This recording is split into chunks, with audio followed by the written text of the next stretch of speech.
নমস্কার, আমি পারমিতা মল্লিক। আমরা এতটাই গরিব ছিলাম যে আমার বাবার এই ভ্যান চালিয়ে আমাদের সংসার চালানো, আবার তার সাথে পড়াশোনার খরচ দেওয়া আমার বাবা পারতো না। সরকারের এই প্রকল্পগুলো না থাকলে আমরা এতটা দূরে আসতে পারতাম না।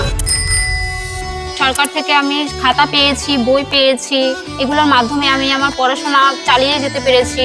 আমি বছরে বছরে সরকার থেকে 1000 টাকা করে পেতাম, ওই টাকা দিয়েও আমি আমার বই খাতা এগুলো কিনে রাখতাম। আমরা যে তপশিলি জাতি, তার মাধ্যমে আমরা কলেজ থেকে স্টাইপেন্ড পেয়েছি 3 বছর। স্কুল টাইমে আমি সবুজ সাথে সাইকেল পেয়েছি, 25,000 কন্যাশ্রী পেয়েছি। আমার 2 দিদি হচ্ছে রূপশ্রী প্রকল্প থেকে টাকা পেয়েছে, তার মাধ্যমে আমার মা বাবারও কিছু সুবিধা পেয়েছে, যে ওই টাকার মাধ্যমে বিয়ে দিয়েছে ওদের। ধন্যবাদ জানাই আমি মা মাটি মানুষ সরকারকে, মমতা ব্যানার্জিকে এইভাবে মেয়েদের পাশে দাঁড়িয়ে মেয়েদের কথা ভাবনা চিন্তা করার জন্য অসংখ্য ধন্যবাদ। আমরা চাই আপনি ভবিষ্যতেও আমাদের পাশে এইভাবে দাঁড়ান এবং আমাদের এইভাবে আরো এগোতে সাহায্য করুন।